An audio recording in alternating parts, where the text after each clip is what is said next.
Hi, I'm Sue Resig, and I wanted to give you some suggestions on how to socialize and maybe for the holidays, go to someone else's home and how to manage that. But I'm also in the process of making my Hippocrates soup, so we're going to have to talk and work at the same time, okay? I already made this video, but that was a self-done video, and it turned out goofy online, so I'm just doing it again. Anyhow, there's 6 different tips I want to give you for going to someone's home for a meal at the holiday time or for the day, And that is tip number 1, don't go hungry. You're not going to have the self-control you need when you're faced with all these temptations if you're hungry. Even if you're going for a meal, eat something before you go, just so you're not ravenous when you get there, because that's the number one thing that's going to make you have a hard time. You'll be hungry, looking at what everybody's eating, smelling all the good smells, and the next thing you know, you're going down that naughty trail of eating something you shouldn't. And it can really cause problems if you're following the Gerson therapy to eat something that's off the plan, because it can stop your liver. Like if you have any protein, if you have any meat products or animal products, it can stop your liver from detoxing, and you could have some real problems with that, and you don't want that to happen. So don't go cheating, go hungry, or don't go hungry and don't cheat. Tip number 1. Tip number 2, take your own food. That's going to make it a lot easier for you. Don't expect somebody else to know how to feed you, because it's just too difficult. Look at, you have a hard enough time knowing what to eat without expecting someone else to know how to feed you, right? And they may not have organic, and they may put something in that you weren't expecting. And that happened to me once when somebody insisted they could make me a gluten-free cake for my birthday. And they were so nice to do it, and I was really uncomfortable about it, but they just had to do it. And then gave it to me. I ate it. We all enjoyed it. And then she told me, oh, here, you can take the rest. It comes right out of the pan. I sprayed it and floured it. Well, I had a migraine for the next 2 days after that. So you just don't take those chances. Don't let someone else cook for you. In this case, you need to take care of yourself. You know best how to take care of yourself. So pack your food. Now, how do you pack your food to go? That's a good question. Don't expect to use their stove, because they've already got plans for their stove. They've got the turkey and the ham in the oven. They've got things cooking on the top.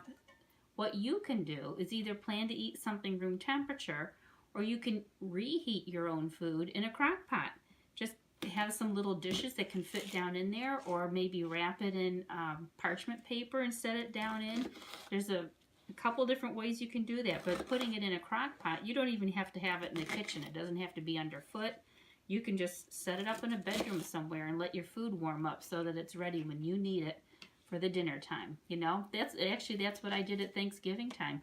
I took my food in the crock pot and let it heat up aside from the other food. They did have room in the stove for one thing in the oven. I thought, well, okay, I'll put it in. Can I put it in? Yep, that's okay.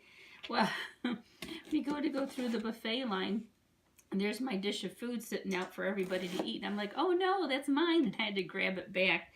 I didn't need someone else to eat it all up. I didn't have that much. So, and another thing would be to take plenty of food, because you don't want to be left going hungry. People are eating, you want to eat. Do that.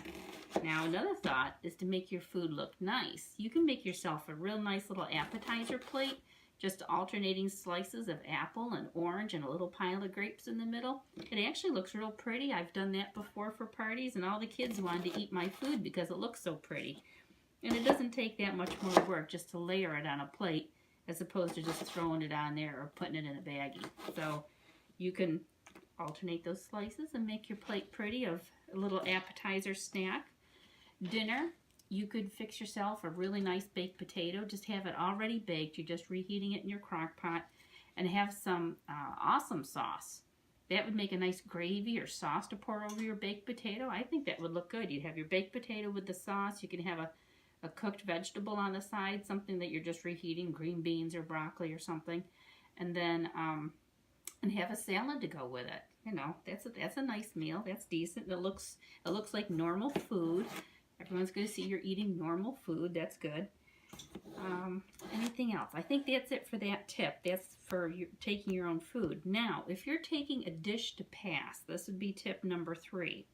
If you're taking a dish to pass, if it's something that you expect to eat yourself and share with others, take your serving out first, because sometimes people don't realize, and they're trying to help, and they'll make changes to your dish once you leave it in the kitchen, and then when you go to eat it, you can't eat it anymore because the changes that they made were ones that you can't have. I had that happen once with a salad that I took to share, and somebody was being helpful, and they put the croutons and the salad dressing on it, not realizing I couldn't have all that. So it ended up that I didn't have that for dinner. But just be sure to take your serving out first.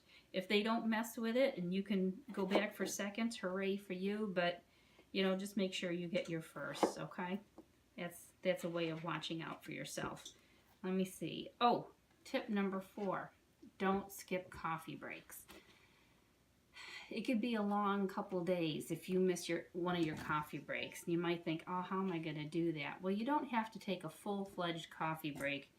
A 5-minute coffee break is better than no coffee break. You'd be much better off doing that little coffee break in the middle of the day or whenever. You don't want to go 8 or 10 hours and not have the coffee breaks if you're used to having them regularly, because it can take you several days to get over how that messes you up if you're used to being on schedule. You can keep the hot coffee solution in a thermos, and you can have another jar of just regular water and take your supplies. Just have a nice little tote bag. Go disappear at some point when everybody's busy talking. And if the coffee's too hot, use the clear water just to add enough to make it the right temperature. But that way you don't have to use any kitchen stuff to heat anything up, and you just can stay private. Especially, it's great if you can go to another floor of the house and go use an upstairs bedroom or something, or upstairs bathroom. Trying to think anything else with that. No, I think that covers that. But just to try and do that, to take care of yourself. Don't try and skip and think you'll get caught up at home. It makes it too difficult.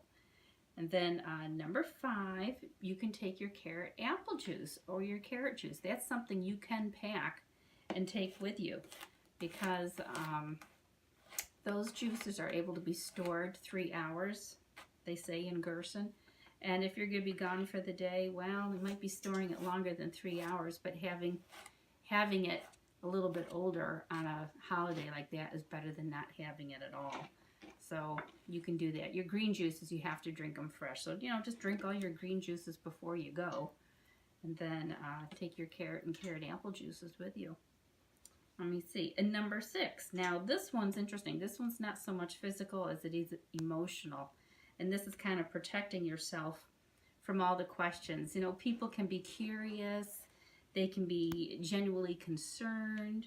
And a lot of times people, when they find out what you're eating, they're very concerned that you're not getting enough protein, or, you're doing something wrong, whatever. You'd be better off avoiding the conversation, because it's going to take a lot of your energy to answer those questions, and then you have to defend yourself, and then, it just gets really difficult, and you don't need that agony. This is your holiday too. So, if somebody asks you how you're doing, just say, great, thanks, and keep on going with another conversation. But if they start getting more inquisitive and wanting to know more answers, there's several ways to get out of that conversation. Oh, I'm so glad you're interested, but this is, Christmas, Hanukkah, whatever. This is the holiday. Let's not talk business today. Let's not talk shop. Let's get together for lunch. I'd be happy to talk to you about what I'm doing. That way, whether they're really interested or not. If they want to get together with you and talk about it another time. If they really don't, if they're not really interested, if they're really just curious, then you'll find out soon enough, and then they'll kind of back off and not ask any more questions. But you can do it nicely. It's real easy to get kind of dragged into those conversations, and it's too exhausting and can be upsetting sometimes if it doesn't go well. So, and then just politely, thanks for asking. It's going great. How are you? How are the kids? How's work? Whatever. Okay? Let me see. Anything else? I think that's it. I think that covered it all. I can't think of any other But those are tips that I've learned over the years because I've had to eat differently and carefully for almost 30 years, whether it's one diet or another. And having taught and helped other people, some of the things that they've done to problems that they've had to overcome in their family get-togethers. I hope those help you to plan ahead. Oh, and here's one last tip. This one I didn't have before. And this kind of goes the other way. If you're feeling really miserable and sorry for yourself and, oh, poor me, you might do yourself and everyone else a favor and just stay home, because if you're going to go and make everyone else miserable and want their pity, that's not very nice. You know, it's not good for you. It's not good for them. Of course, if you stay home, then you're going to feel even more pitiful. But instead, you got to, you know, try to think positive about this. Look at the positive steps that you're taking to take care of your health. You're in charge here. You've made decisions to take care of yourself that a lot of people don't do. And that's a big step, you know. Most people just hand over their health to the doctors and that's the end of it. But you've decided that you're going to do something to make a difference in how you feel. And that's something to feel good about. Even if you don't physically feel good right now, or maybe you can't eat what everyone else is eating, you're still doing the best thing that you can for yourself, and that's a good decision. That's a happy new year for you. That's what it is. You're giving yourself the gift of a new year and new health, okay? So try to think positive thoughts, think positive things about yourself, and I'll think positive things about you too, okay? So have a nice holiday, nice Christmas, and we'll talk to you next time.